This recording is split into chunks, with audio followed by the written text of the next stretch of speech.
Go ahead and just describe yourself and your history, say in maybe 1 minute. Okay. Hi, I'm Michael C. Ruppert, otherwise known as Mike.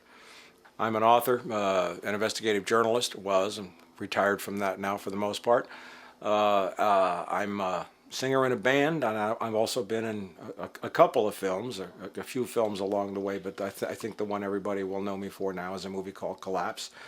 It's a documentary about the collapse of human industrial civilization, which is underway even as we speak in the film today. Very good.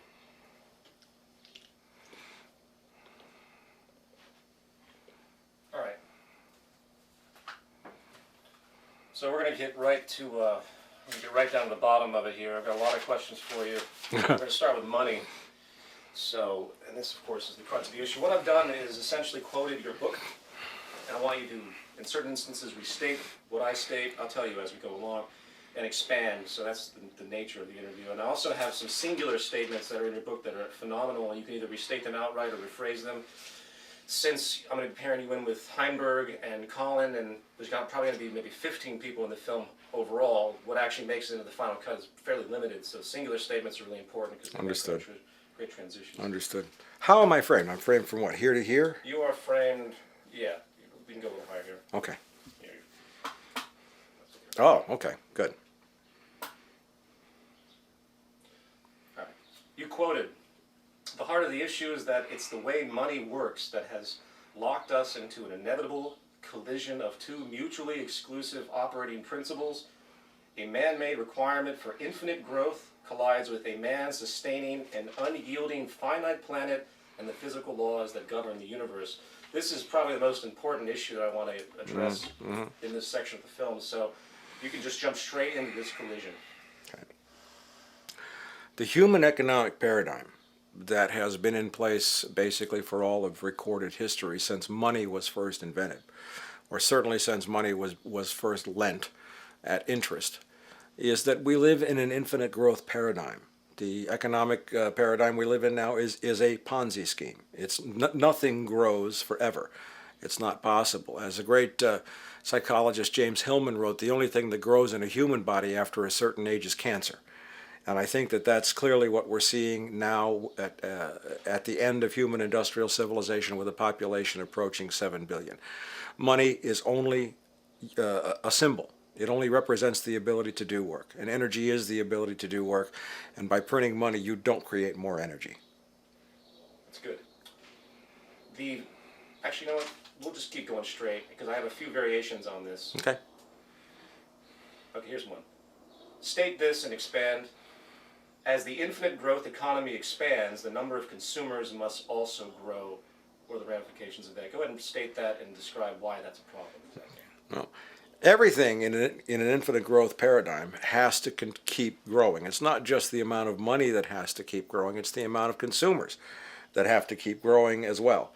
Now, the only thing that's made that possible in human civilization is oil. If you look at the presence of oil, or when it was first introduced in the early 1900s, late 1890s, human population shot from roughly 2.5 billion to almost 7 billion people. That's all as a result of oil.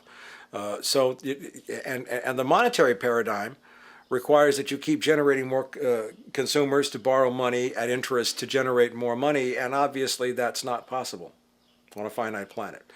I was interviewed by the Wall Street Journal shortly after the movie Collapse came out, and they asked me what the point of the point of the movie was. And I said it very simply. I said, it is not possible to continue infinite consumption and infinite population growth on a finite planet. That's simple. Perfect. And this couples in with something very specific that I want to tie in here, the American dream, as you define it in your book. Describe how the American dream, as we perceive it today, is in fact completely destructive and unsustainable. Well, the American dream is based on rampant consumerism. It is based upon the fact that mainstream media, and especially commercial advertising, all corporations who need this infinite growth, have convinced us or brainwashed most people in America, and hence the world, that we have to have X number of material possessions and the possibility of gaining infinitely more material possessions in order to be happy. That's just not true. And that's also a big lie. The American dream says you can have anything you want if you work hard enough for it.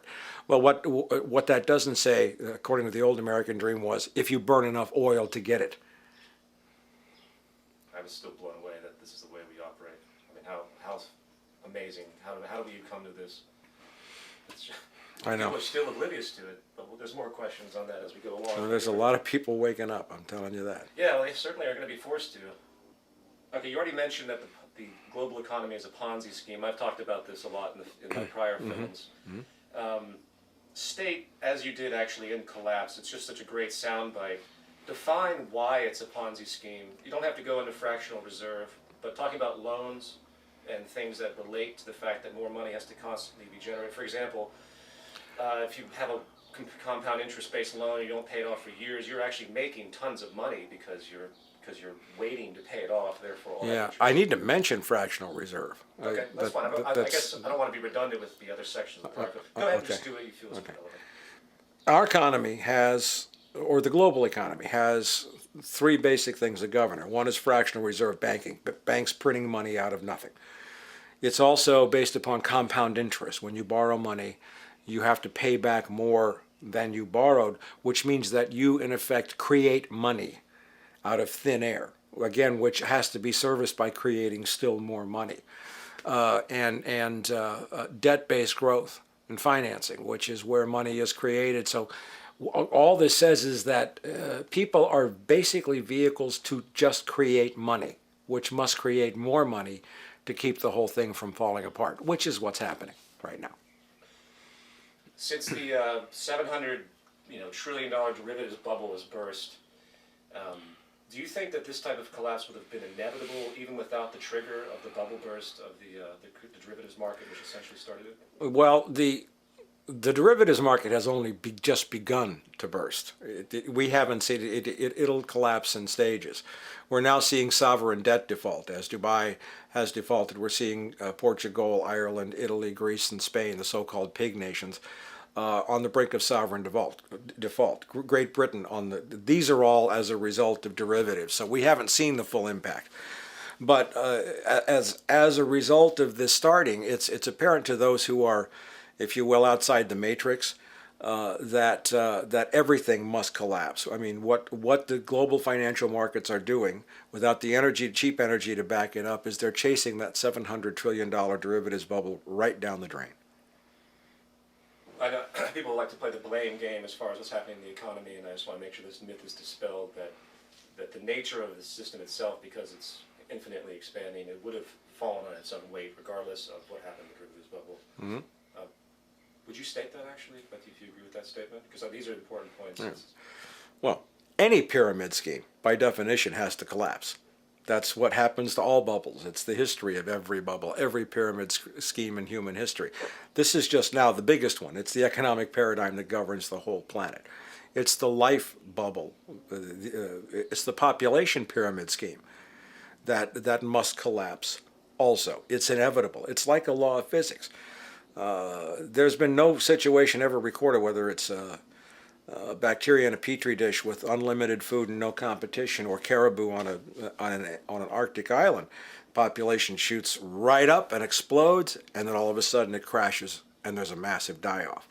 That's a law as fundamental as the law of gravity. Sure. On that note, this is a little bit of an aside, if it's not comfortable for you to talk about it, we have a lot of cultural dispositions that are obsessed with reproduction, procreation, the Catholic Church. Describe the cultural ramification, the philosophical clash that's occurred in modern society because of the lack of realization that we live on a closed, finite planet. Wherever you want to go with that. Most of the religions on this planet trace their origins back 4,000 years. Go back to Abraham for the Jewish, Christian, and Muslim faiths, Buddhism, all the other major religions. They've been around for a while, but those religions were formulated by men at a time when the only way the religion could survive was by having more babies and more members. So all of the current religions governing this planet, with the exceptions of Buddhism, Hinduism, and Taoism, let's say, and Native American spirituality are based upon the European religions. The Middle East are based upon infinite growth of population. So religious laws and ordinances were written in to make sure that there were as many babies as possible, because that was the way it was done 1,000, 2,000 years ago when the earth was basically untapped. It was assumed there were infinite resources. That's why I say God is on the table now. Religions are not working that push that paradigm. Good. And we're going to touch upon some aspects of that as we move forward. Here's a singular statement, soundbite. Until you change the monetary paradigm, you change nothing. Or until you change the way money works, you change nothing. In other words, every attempt to try and pass a law or do this good or do this right this wrong is always overcome by the profit motive. That's why this carbon control bullshit nonsense coming out of the Obama administration is nothing but a financial gimmick. It has nothing to do with the environment. That's because money trumps everything in that world. Good. Describe the importance of a new paradigm known as what you refer to as a steady state economy as opposed to an infinite growth economy, and how this is required for the future. Well, I'm certainly not the first to propose this. I mean, the true prophets like M. King Hubbert and a great many others envisioned and saw the need for a steady state economy 50, 60 years ago. But basically it has to be not only steady state, meaning without growth, but it also has to be resource-based. There has to be a link between the economy and the resources of this planet, the resources being, of course, all animal and plant life, the health of the oceans and everything else. If man doesn't stop fouling his home, there's no place to live. That's such a critical point, and I was actually surprised. It wasn't until I read your book that I just realized how brilliant Hubbert was in and of himself. Oh my God, yeah. Because I'm going to be researching a lot of his stuff as I move forward. I just knew of him as a technocrat, knew he was involved in sort of the same resource-based economy. He was a true prophet. Absolutely. Okay, here's a critical one I think is very important. You could restate and expand this. More money can be made more quickly by accelerating decline, bankrupting the country, starving people, and selling assets than by investing it in rebuilding. I had one of the biggest epiphanies of my life. I was at a peak oil conference in Paris in 2003. And a Dutch economist, Martin van Moor, came out and just told the truth. His quote was very simple. It may not be profitable to slow decline. The way Wall Street works, the way the economic paradigm works, not just Wall Street, you can take the city of London or any other financial center in the world, Hong Kong. Profit governs everything, and you make money on the way up, and you make money on the way down. As many, including Zeitgeist, have so correctly pointed out, you have to create problems to create profit, which is absolutely absurd. We see, take a look at the bailouts, all that $1 trillion that was printed by the Fed, the 11 trillion of bailouts and everything else. That's all based upon disaster capitalism, which is what we're seeing now as Haiti is being raped after the earthquake. There is no profit under the current paradigm in saving lives, putting balance on this planet, having justice and peace or anything else. There's just no profit there. Yeah, beautifully stated. All right, here's a. Sorry, these are jumping around a little bit. Hope you can. Obviously, you have no problem with that. Given the current trends that we're seeing right now, assuming exactly what you assume in the book, not the 25-point plan, no changes at all. Where do you expect us to be in, say, 2 or 3 decades with the collapse? No, I have no idea in 2 or 3 decades. Whatever you want to say there about future, and don't speculate as much. But given what's happening now and the basic ignorance of the population, the lack of credibility of government, and the abominable financial system, how do you see the chain of causality occurring? Okay. I have said clearly for the last couple of years, and as I said in my book, 2010 will be the year that the United States economy is dealt a mortal blow. Not only the U.S. economy, but the global economy. Peak oil is here. It's been acknowledged by many people. It's a fact. And it's not just peak oil. It's the fact that the corruption of the economic paradigm is all hitting all at once. It's a perfect storm. So once collapse happens, it's not possible to predict how collapse unfolds. What collapse brings is chaos and uncertainty in massive proportion. I have no idea what the world will look like in 2 or 3 decades. It might look like the movie The Road, and that's what I'm trying to prevent. A mass die-off, the death of civilization, culture, the ability to manufacture critical goods and services, to electricity, power, all the things that we know. That's a possibility that we could wind up in that situation. That's why people like I and Richard Heinberg and Colin Campbell and Matthew Simmons and all of the people who have been out here screaming our lungs out for years are so upset, is because we must make a change before that becomes a certainty, a certain outcome. What I see is extremely massive instability. I think the next phase we're going to see after the next round of economic collapse is massive civil unrest, when employment checks stop being paid because the states have no money left, when the homeless and the poor start to have their temper tantrum as they move into the anger phase of accepting collapse.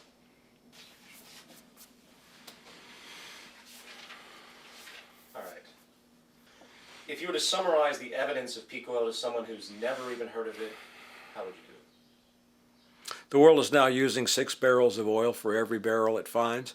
5 years ago, it was using 4 barrels of oil for every barrel it finds. A year from now, it's going to be using 8 barrels of oil for every barrel it finds. And the barrels it finds now are really expensive to get. They're in bathtubs and hot tub size deposits, when what we need is about 5 Olympic swimming pools worth of oil to offset a global 9% decline rate. It's simple arithmetic. Okay, all right, that's more advanced than I was looking for. Oh, okay. But that's okay, that works. Let me make one adjustment, but I'll say it. Watching here now. Hurt your hand? Oh, I shattered my thumb in 2007 in a horseback riding accident, and I shattered I landed on my thumb from about 8 feet in the air. Oh. And it just drove this up and shattered all these bones. So I get a little tweak in there from time to time. Sorry to hear that. Yeah. Such is life. It's just another scar. Right? Just another scar. Okay. Describe the significance of the 2001 NEPDG report and why it's classified, what you interpret that as meaning. The National Energy Policy Development Group, run by Dick Cheney, which I wrote about extensively in my book Crossing the Rubicon, is probably full of more useful information that we wouldn't have to pay for all over again right now, but it's classified. It's classified because I make a case in the book, and I think it's pretty clear that what Dick Cheney and et al. were doing on an emergency basis was having a damage control meeting, say, okay, we're running out, it's a crisis, we know that, we've known it for a while, who's got the oil, where is it, and what do we have to do to get it? And there is no real accurate inventory that's trustworthy of how much oil reserves are really left anywhere in the world, but I'll bet you it's in that report. And that could save lives if we had access to it. But Dick Cheney fought to the Supreme Court twice, had an ex parte meeting with Justice Antonin Scalia. The Constitution didn't matter. The American taxpayers paid for that report. We need to know what's in there. Very good. And the 7 pages that were released indicated what? 7 pages that were released as a result of 2 lawsuits, I think from the Sierra Club and Judicial Watch, showed there were maps of oil fields. There were lists of who owned what oil fields where. There were, it's clear that that's what the task force was looking at and trying to find workarounds for. One of the workarounds being, of course, 9/11 and the invasion of Iraq. Okay, I want you to state this. The current economic implosion will result in the longest lasting economic depression in history. If you can state that and expand why. I think I understated in the book when I said it will result in the longest lasting economic depression in history. No, it's the end of human industrial civilization. Would you state that though? Because my voice will not be on the video. So just restate it singularly. So, okay. So in other words, that's great actually what you just said. Maybe you can just state that again, but comment whatever you think you can do. There is not going to be any recovery. This is not some long depression that we're someday going to pull out of. This is the end of human industrial civilization. The people who are aware and who are working, like myself, like Zeitgeist, like everybody else, who sees what the real problem is. What we're really doing is we're fighting to determine what the new paradigm is going to look like, and what values it's going to have, and what parts of human civilization and human nature are going to survive from that. We don't want to recreate the old paradigm and start from scratch with no energy to build from. Very good. Very good. There's another one that. Okay, let's just jump into the ramification of oil. Restate and expand. The edifice of human civilization is built upon oil, population, transportation, plastics, agriculture. I have some more specific questions as we go along, but give a general overview of the significance of oil for those that have never even considered it. Okay. Oil is the foundation of, and that is present throughout the edifice of human civilization. There are 10 calories of hydrocarbon energy, oil and natural gas, in every calorie of food you and I eat in the industrialized world. Fertilizers are made from natural gas. Pesticides are made from oil. You drive oil-powered machines to plant, plow, irrigate, harvest, transport, package. You wrap the food in plastic, that's oil. All plastic is oil. There are 7 gallons of oil in every tire. There's all paints and resins and are all heavy. Your toothpaste is a user of oil. Your toothbrush is made of oil. Oil is everywhere. It's ubiquitous. And it's only because of oil that there are 7 billion people, or almost 7 billion people on this planet right now. Oil made that happen. And if you take away the oil, you take away the food. If you take away the food, you take away the people. Fair enough. Debunkers of peak oil. What is your response? First of all, what are the typical rebukes against peak oil, and what is your response to those rebukes? Well, when people talk about rebuttals to peak oil, there aren't any that stand the test anymore. The reason why is because all you have to do is look at what's happening in the world. That's why there's really not that much debate. You still see articles being generated. People talk about abiotic oil, which is absolute nonsense. Oil being infinitely materialized like a giant hot fudge sundae in the center of the earth, and we'll never run it out. That's really strongly advocated by Walmart, Time Warner, by General Electric, and by General Motors because they want you to keep buying. But we're now using 6 barrels of oil for every new one we find, and that gap is getting wider year after year. That's evidence. So, really it's kind of like if it walks like a duck and talks like a duck. The most common spokespeople to rebut peak oil, Michael Lynch and Daniel Yergin, I'm sorry, I'm on camera, they're liars. They're absolute liars. We can prove it. Facts prove it. The peak oil movement spent many years, and I in particular, engaging in debates and arguments. And then all of a sudden we had this epiphany one day. We looked around and said, what do we have to argue about? The evidence is all around us. When people like me, and I've been fortunate, I've never counted, kept track, but I have roughly an 80% accuracy rate in my predictions. That's because I'm reading a map that says peak oil is real. Now, the people who say that peak oil isn't real, go check their predictions and see how right they are, that we're in an economic recovery now. I mean, every prediction they've sold to the American people has been proven wrong. So, by their fruits ye shall know them, so to speak. Okay, good.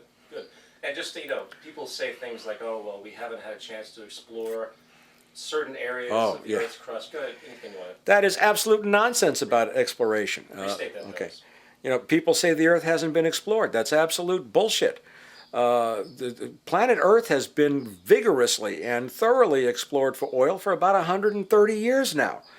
All the major oil companies, especially from roughly the 1920s when Britain carved up the Middle East and we got Saudi Arabia, that was all because oil had been scouted. There's never been a discovery anywhere near the size of Gawar, the largest field in the world. Never has it been found. And all those big fields would have been found by now. Why is Saudi Arabia drilling offshore when if they have so much oil onshore? It costs 5 times as much to do that. So the bullshit about exploration is just that. It's bullshit. We know, and besides that, whatever oil is left to find is no longer low-hanging fruit that you just pick off a tree. It's fruit that you got to go out into 10, 15,000 feet of water and drill 4,000 feet below that, spend $25 million on a well, and maybe get a dry hole. And the only other point I think would be good to add to that, which I think I'll get to in a second, actually. Well, I'll just state it. The government actions reveal a lot. Obviously, these are people in power. We have the military evidently starting to put solar panels on their military vehicles. That might be a good point to bring up. We have these wars that are blatantly resource-based. Go ahead and describe the actions of those in the know and how they're revealing their hand. When I was publishing From the Wilderness, my newsletter, from 1998 to 2006, I spent an enormous amount of money researching what the government was doing, especially what the military was doing. It's not just that the military is now getting solar-powered laptops and solar panels on vehicles. They have built some of the largest, most massive solar arrays to power bases near San Diego and elsewhere. The military clearly knows exactly what's coming, and they've been preparing for it for a long time. I even found a story where the military was looking to try what the Nazis had tried in World War II, which was the Fischer-Tropsch process. We were looking to see. I found that the military was even going to try to attempt what the Nazis tried in World War II, the Fischer-Tropsch process. Take your time. That's a tough one. Fischer-Tropsch. I say it Tropsch. He even found a story. Sorry, I shouldn't be laughing when I do this. No, that's fine. Take your time. I even found a story where the U.S. military was going to try what the Nazis had tried in World War II out of desperation, the conversion of coal to oil through the Fischer-Tropsch process, which is horribly energy intensive. It takes more energy to get anything usable in a petroleum-powered engine than you get from burning it. It consumes enormous amounts of coal, destroys wastewater. Those are signs of desperation. If you watch George Bush, George W. Bush, Dick Cheney, all of those people are completely off the grid and self-contained with solar panels, wind generators, their own fresh water supplies. You watch how these guys walk instead of listening to how they talk, and you get a clue as to what's going on. I didn't even know that. So you mean George Bush, his home is...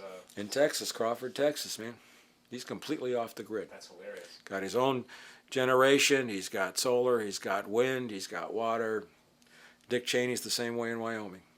That's funny. Okay.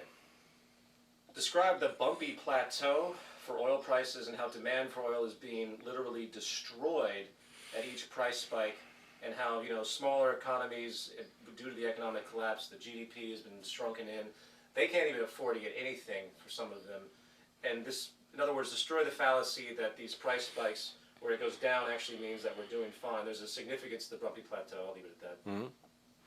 What you see is the peak oil movement has long been aware and predicted what's called the bumpy plateau, because we saw evidence of it in the 73, 74, and 78 Arab oil embargoes, where oil prices spiked to a certain point, which we saw in 2008 with $147 a barrel oil. And then all of a sudden everything starts shutting down because nobody can afford the oil. So you have the economic growth going up, price spike, everything shuts down. That's where we are now. Then it starts to come up again. But what we have now is this area where there's no more ability to produce cheap energy. We're at the peak. We're entering we have crossed the peak. We're on the downslope of oil production. No way you're going to get any more out of the ground any faster, which means that things shut down, the price of oil drops, which it did in early 2009, but then as you have an ersatz so-called recovery, the price of oil starts to come back. It's recently been hovering around $80 a barrel, and what we see is at $80 a barrel now, with the economic and financial collapse, people are having a hard time affording that. So we run through these spikes. Now as we're shooting this right now, we're on the brink of what may well be an attack on Iran. If that happens, China will back Iran. It may be a global nuclear war, in which case you won't have to worry about editing the movie. But we will see an immediate price spike because Venezuela will shut off oil supplies in solidarity with Iran.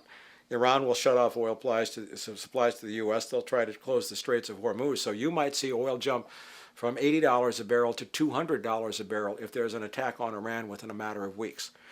Bumpy plateau. That kind of a spike, though, and this is what I've seen as I wrote the new book, Confronting Collapse, And what I said clearly in the movie Collapse is that the next major price spike will be the coup de grace for human industrial civilization. There will be no coming back after that.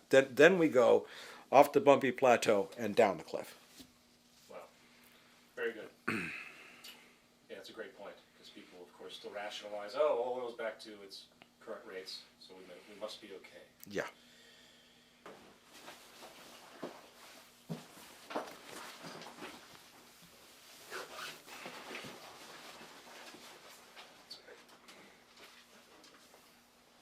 Okay, You got eye boogers. What are you doing, got eye boogers? there's something you alluded to in both of your books, at least Rubicon and Collapse. It's the global war on terror. Mm-hmm. Is this essentially a front for the U.S. domination, attempted domination of global oil reserves? Well, the global war on terror is in large part a crock of shit. The global war on terror is a joke. It's a pretext. Now, that doesn't mean that there aren't terrorists out there who don't like the United States. That's not what I'm saying at all. What I'm saying is that under the guise of global war on terror, we have positioned ourselves, we, the United States, not me personally, to strategically dominate most of the available oil on the planet. 60% of the recoverable oil on the planet is in the Persian Gulf. That's a fact. That's known. The planet's been explored. 60%. It's very clear, as I demonstrate in my book, that we invaded Iraq for oil. Saddam Hussein had nothing to do with 9/11. There was no terrorist threat against the U.S. The global war on terror was used to mask the invasion and occupation of Iraq to control roughly 90 to 100 billion barrels of Iraqi oil for the United States and its allies. By the way, 90 billion barrels of oil, recoverable oil, is not a lot. The planet's using 1 billion barrels every 11 and a half days. Break out your pencil, do the math.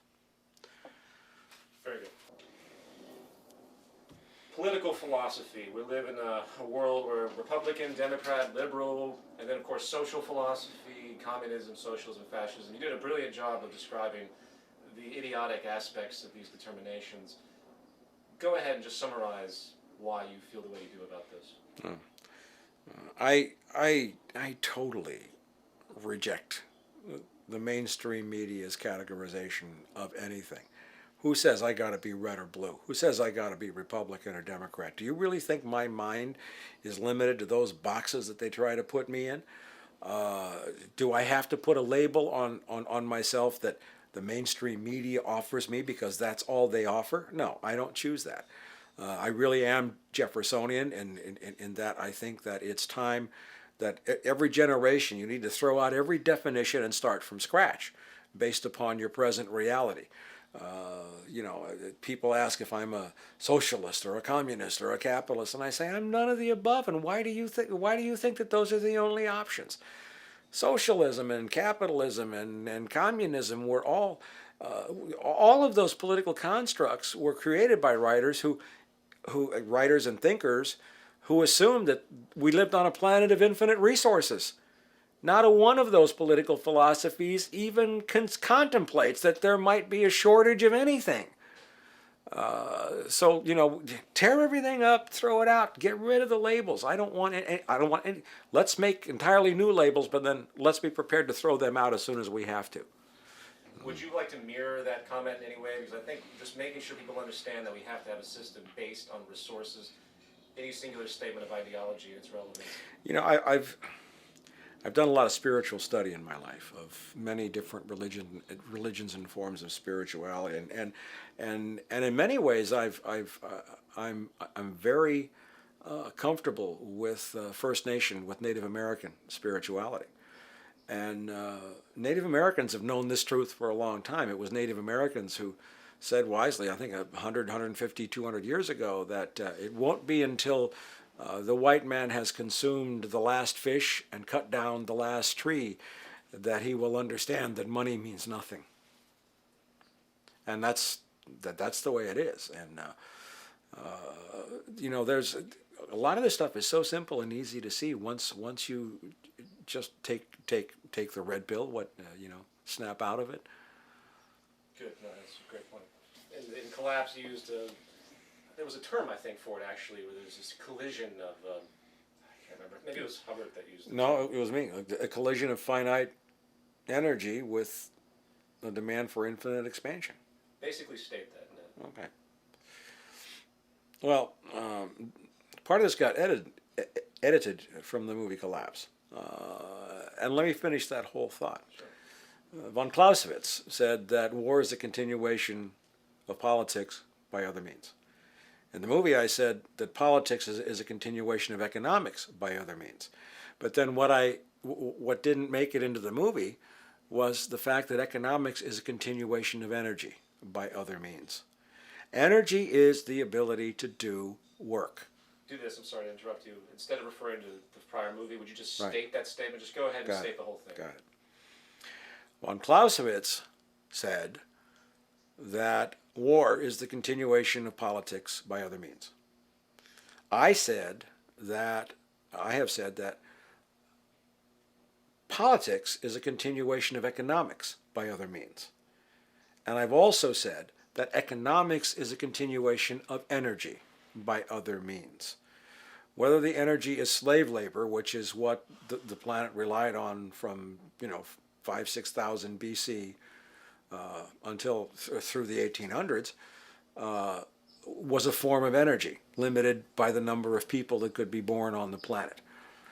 Money itself can do nothing. You can't put a dollar bill or 20 in your gas tank. You can't eat a $20 bill. It's only a symbol. We print these symbols out of thin air, having no connection to reality of any kind. They don't reflect how much energy is available to make that $20 bill worth anything. That's why hyperinflation is coming, because all the governments of the world have done to back up the financial markets is they've printed money, which didn't create any more energy to give that money any meaning. Good. And there was one statement you made. If you print too much money, it's bad because it causes inflation. You print too little money and you slow economic growth.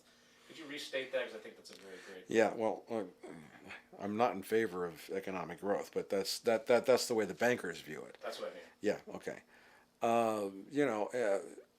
Listen, any college student who got a hold of their first credit card and had no idea what they were digging themselves into, and who maxed it out, and who made only the minimum monthly payments, understands what kind of hole they dig themselves into when they keep borrowing and spending, essentially printing more money. In doing so, you're digging a hole from the moment you start. And here we are now standing in what looks like an economic Grand Canyon. We ain't getting out of this hole. The hole's going to close in on top of us. If I were to talk in spiritual metaphor right now, I would say that debt is the mark of the beast. Debt is the mark of the beast. If you want to go biblical, apocalyptic. We are seeing now debt slaves being created who can't move, they can't travel, they can't go anywhere because they have bad credit reports, they can't get a bank account. This is debt slavery, and that's why I have been screaming for years. It's in all my videos going back to 2003, 2004, all the lectures I gave. Get out of debt. If you want a chance to survive what's coming, get out of debt. Very good. You've pointed out, and so have other people, that the data that comes from the IEA, it comes from, of course, Wall Street, and it comes from the government, cannot be trusted. And can you give maybe a simple example of information that's been released, that's been debunked by independent research? Or Well, everybody who has oil reserves in the ground are assets against which corporations trading in the economic paradigm borrow money, or base their stock value on the amount of oil reserves they have in the ground. It's in their interest to lie. In 2003, 2004, I think into 2005, Royal Dutch Shell Oil Company, was caught lying about how much reserves they really had. Not once, not twice, but 4 times. One of the co-chairs had to resign. The oil books are as cooked as the books of AIG, Citigroup. As I've done all the financial Enron. Those books are cooked. The Saudis don't dare disclose how much oil they have remaining or that they're past their peak of production because they're liable to face a revolution if they do. So everybody lies about oil. That's why it's essential to find out how much oil there is and where it is, because oil entries for reserves are bookkeeping entries. They have estimated reserves, probable reserves, proven reserves, ultimately recoverable reserves, yet to find. I love that. That's an accounting term. They book on what they think that they're going to find. I wish I could borrow money, borrow against the money I was hoping to make someday. So those are all accounting terms. They have nothing to do with science. They're lies. Good. There was one example you had in the book where it denoted explicitly how through time there was a documentation of the resources available in certain regions like Dubai. I can show you real fast. Oh yeah, yes. Can you give an example, if you don't mind recalling that? It's in Rubicon. Just basically about the falsification of information, how blatant. In the 80s, OPEC still works on a quota system. In other words, excuse me. No problem. In the 80s. Would you mind leaning back a little bit? Sure. Good. OPEC works on a quota reserve system, meaning that members of the OPEC cartel, nobody talks about OPEC anymore. Why? Because OPEC is losing its clout. But they can only produce and pump oil based on it being a percentage of their reserves in the ground. And what you saw in the 1980s as the Reagan administration was trying to bankrupt the Soviet Union, one of the ways it did so was by driving the oil price down to $18 a barrel because Russia depended upon foreign reserve currency from oil sales. But in order to do that, OPEC had to dramatically increase oil production to drive the price down. So what we see is a chart that I published in 2 books now, was that OPEC just took out a pencil and erased their number of reserves, and all of a sudden, the oil reserves of these countries tripled overnight, not as a result of geologic exploration, just because they wanted to. The only country whose oil reserves didn't increase was Dubai. So what you see is Abu Dhabi, the Emirates, Iran, Iraq, Saudi Arabia, Venezuela. All of a sudden, Indonesia, all these nations suddenly tripled their oil reserves, except for Dubai stayed a flat line. That's proof that all this stuff is just accounting bullshit. Good. That was a great point. Here's one that goes to Wall Street. We had utility deregulation through, I believe, the Bush administration. Was that right? Mm-hmm. And I want you to describe, as a case study, how it's not people that these companies care about. It's the money and utility deregulation. People like Warren Buffett. Mm-hmm. It becomes something different than something real that actually helps and influences people's lives. Yeah. Well, hopefully by now people will understand that deregulation is not a gift to the people. It's a gift to the corporations to steal from the people. Since the Great Depression, the United States was governed by a very sound, reasonable law called the Public Utility Holding Company Act, PUCA, which mandated that whoever supplies your power, whoever pumps your water, had to have storage and preparation for a 10, 20, 50, 100-year weather event. They had to have excess capacity. They had to maintain certain standards. What the repeal of PUCA did under the Bush administration, among other things, was it just opened the door to the wholesale trading of power for financial reasons rather than public need. We saw that in California with the Enron crisis, but it's still going on. And you see the selective deployment of power now to favor industrial, commercial applications as opposed to residential applications. But the worst, and Matthew Simmons has truly done the best work on this of everybody. Matthew Simmons is a giant, and I salute his courage and his alacrity. He's made it clear that what's happened is that nobody's investing in the grid. One of the great stories, one of the best stories I wrote at From the Wilderness was a story called The End of the Grid. It's still on the From the Wilderness website. But it's clear that since PUCA and it was repealed, and with the profit motive now, there's no investment in the grid. There's no investment in the sewers. There's no investment in any of the public utility services because the profit motive has taken over everything. Good, good. Summarize Wall Street. And I don't mean the CIA ramifications, but just the parasitic, detached nature of this institution. How would you lay into that? Because I despise Wall Street. Wall Street is the capital of the United States of America. It owns, runs, and operates the United States government. I don't care what anybody says. And I guess in terms of horror movies, I would say that Wall Street is the vampire capital of the universe. It exists to serve a monetary paradigm. It controls commercial advertising. Corporate Wall Street, 6 corporations control 90% of all the news heard by people in the United States, and they report what serves the corporation. They have produced a nation, if you will, of people who serve as the batteries and the fodder to generate profit. And that's the heart of the beast. Well, no. Actually, if I were to really think of what the heart of the beast was in Wall Street, I would say it's the New York Federal Reserve Bank. That's where the real control is. Very good.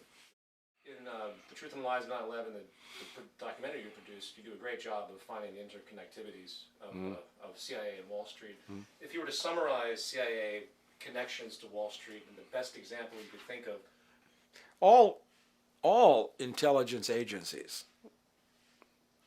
whether it's the CIA, MI6, the DFS in Russia, Bundesnachrichtendienst in Germany, whoever, Mossad in Israel, they were created by and exist to serve the business, banking, and financial interests. That's why they were created. The economic use of drug money to fund banking goes back to the British East India Company when the British were smuggling opium into China in the 1700s to create a market, to create cash, to open China, and to generate lots of illicit cash that could be moved off the books.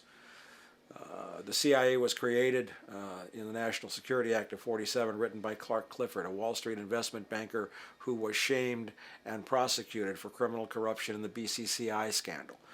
Allen Dulles, John Kennedy's CIA director, who many believe had something to do with Kennedy's assassination, was a partner in the largest Wall Street law firm, Sullivan Cromwell. Bill Casey, Ronald Reagan's CIA director, who ran the horrible Iran-Contra mess, which resulted in the murder of tens of thousands of women and children. Under Bill Casey, U.S. domestic cocaine consumption went from 60 metric tons in 1979 to 600 metric tons a year in 1987. That money laundered through Wall Street. Bill Casey was a stockbroker. When I wrote Crossing the Rubicon, the executive vice president of the New York Stock Exchange for Enforcement was a retired CIA general counsel. We could do the CIA connections to Wall Street for years, but just recently, in early 2010, I just clipped a story that the CIA is now, quote, allowing its officers to moonlight directly for firms on Wall Street. That's not CIA officers moonlighting for Wall Street. They're just being called from the field office in Langley back to work for their real bosses. That's perfect. Thank you. That's great. We just changed tapes real fast. I need a cigarette. Yeah, take your time. Thanks, Mike. This is really good stuff. Want another song? Yeah, man. I want another song. Hey. I was really pleased to see. Get off the set. To see Collapse, though, because it was. Go lay down. Go lay down. Go lay down. It was wonderful to see you actually get to speak, not just be a segment. Yeah. You know, because that was very well deserved. Thank you. Well, it was a lot of work. We had 5 separate shoots, and some of them were really long. I heard that it was in the kind of basement of An abandoned commercial meat packing plant downtown. downtown, really well. Yeah, it was so cold when we started filming in March that I would be shooting. It was like a 7-hour shoot, 8-hour shoot. Then it was so cold that I'd be sitting there and I'd start talking. All of a sudden, I'd start going, cut. They'd wheel up 2 heaters, throw a blanket on me, wait till I warmed up again, take them off, and we'd start shooting again. Was that strategic, or is that just the place you felt looked good? That Chris made that call. Okay. Didn't want to keep the colon deliberately. No, it was just Torture him. it's just fucking freezing down there. Describe the significance of hydrocarbon energy to modern agriculture. Modern agriculture wouldn't exist without hydrocarbon energy. It's that simple. You have to drive an oil-powered machine to plow. You have to drive an oil-powered machine to plant, to sow the seeds. You have to burn hydrocarbon energy to irrigate. In the U.S., it's largely natural gas, in some cases oil, in some cases coal, in some cases nuclear. Very little, about 5-10% nuclear. But while the plants are growing, all the commercial fertilizers are made from natural gas. That's where ammonia comes from. All pesticides are made from oil-based. And, hey, stop it. Not a big deal. There'll be subtle music underlying. I don't want to hear ass slurping noises in the middle of the movie, okay? Okay. He looks at me like, what'd I do? Okay. And then when the plants are ready the crop is ready to harvest, you drive an oil-powered machine to harvest it. Then you drive it by another oil-powered machine to a processing plant where, it's either the seeds are stripped out or whatever the case may be. That's all hydrocarbon energy. Then you drive it by another oil-powered machine to a factory where it's packaged and wrapped in plastic, which is oil. And another oil-powered machine drives it to your supermarket. But now we have strawberries from Chile. We have spinach from China. We have this globalization has turned into this obscene use of hydrocarbon energy, because the only thing that's going to make a difference with 10 calories of hydrocarbon energy in every calorie of food is local food production. As the world collapses, as the economy collapses, as industrial civilization collapses, you're going to be forced to eat what's grown within 100 miles, 50 or 100 miles of your home. I got to tell you, if anybody just wakes up and tries to figure out how much of what they eat actually comes from within 100 miles now, they're going to be very surprised.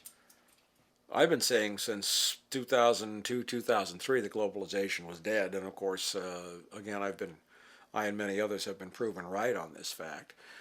With oil at $80 a barrel now inhibiting growth, you see a dramatic fall off in the number of flights because airlines are no longer profitable. So it's not profitable to bring strawberries from Chile to a supermarket in Los Angeles when we grow some of the best strawberries in the world about 10 miles south of where we are right now. So all of that's coming to an end. Anything that's based upon the use of cheap energy to transport goods and services around the world is coming to an end because cheap energy is coming to an end. Globalization is done. And things are going to revert to local everything much faster than anybody could possibly imagine. I talk about lifeboats frequently, about how people can survive the collapse of industrial civilization, and I say it, and so does the whole peak oil sustainability movement. I'm not the only one for sure. We all recognize clearly that the people who are building lifeboats are relocalizing as a matter of priority, relocalizing to the point of trying to grow food in their backyard if they can restore the soil and make it grow things off of petrochemicals. Hey, I mean, it only takes about 500 years to replace an inch of topsoil. You think you want to go out and restore your backyard off of petrochemicals in a week? You've got another thing coming. It can be done faster, but we're burning topsoil as fast as we're burning oil and fresh water. Good. And on that one, describe how peak oil will take us out, or whatever language you want to use, faster than global warming will. Well, I don't know which is going to take us out faster, peak oil or global warming. It's a perfect storm. We could see massive climate change that happen at any time. It's hard to predict that, but certainly peak oil will reduce greenhouse gas emissions. But what it's also going to do is reduce the human population. You have to have your priorities straight there. And as an aside, I'm probably not going to put this in there, but I'm curious to know your opinion. There's a whole slew of people out there that do not believe that global warming is real. And this is, I'm sure you've encountered this. Well, yeah. Okay, I prefer not to use the term global warming. I use the term climate change. And I don't care whether it's man-made or not, it's happening. I have no tolerance for people who get caught up in semantic definitions and avoid the fact that there's something big and ugly coming down the railroad tracks that looks like a train that's going to kill us. I don't care what we call it. I just want to get out of the way. Okay, that's good. That's good. This is something that I'm really tired of hearing about. We're obviously producing CO2. It's pretty transparent, but there's a whole, these people, I'm sure you've heard of these people. There's thousands of them, probably millions of them that refute, like Alex Jones people, these people that's all they have to say is it's just a big scam for the New World Order. Don't worry about any of that shit. I'm not going to waste my time. Thank you. Okay, did that. Okay, war. I really loved, you made a statement that's just so obvious, but no one thinks about it. War is the greatest waster of resources and energy that we've ever come up with. War evolved from prehistoric times when one tribe would invade another tribe's land for the resources. But now, because of the way the financial system works, war is probably the biggest driver of so-called economic growth. The U.S. military budget now is going to hit $700 billion a year, which means that you could roll up the 8 other largest militaries in the world and you wouldn't even come close to what the U.S. spends on war. But the essence of war is that you spend energy and you mine resources to blow them up and destroy them so that you can make profit by building them all over again.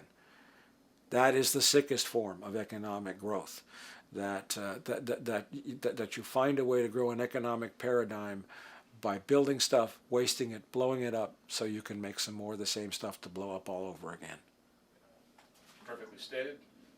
And also, it was a great point you made about how much oil the U.S. military actually consumes, which was a staggering number. Yeah, I don't recall the number off the top of my head. Summarize the importance of net energy Okay. in the valuation of alternative energies, but you can start with just net energy as a definition.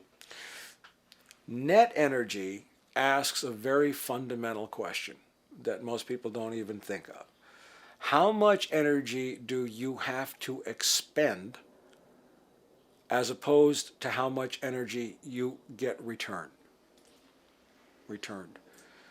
When oil was seeping out of the ground in Pennsylvania, energy is measured in calories or joules or British thermal units, whatever. But let's say it's a one widget of energy expense. With the oil that was seeping out of the ground in Philadelphia, in Pennsylvania, light sweet crude, you would get a 200 to 300 calorie return on your energy invested.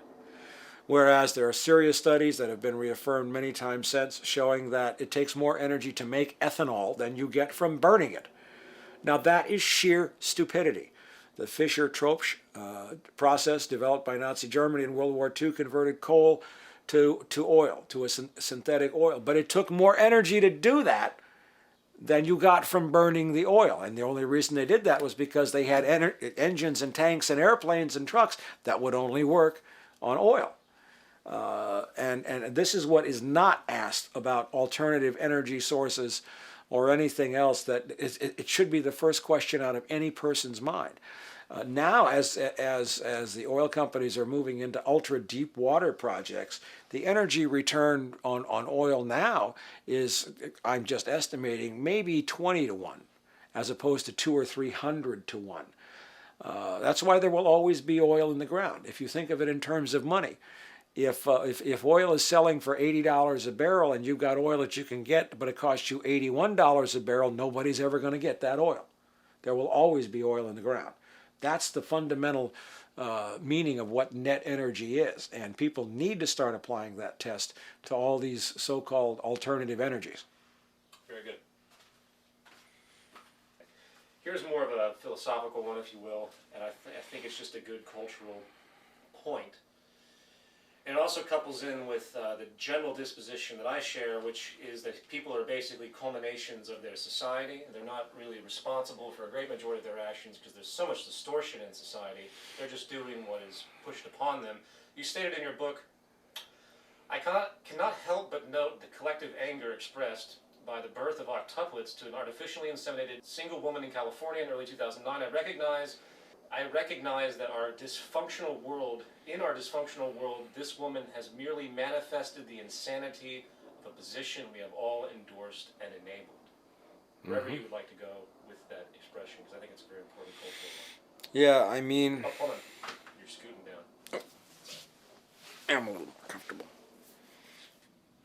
We live in a very sick culture, and we see manifestations of that frequently. That when carried to their extremes look absurd, but on the other hand, they really just are echoing or carrying to a logical conclusion things that we all buy. More is better. More signifies success and or happiness. Octomom had 8 babies, but and people made fun of that. But she's just basically doing what the culture of infinite growth and consumption suggests she could do. She's creating more demand for diapers and food.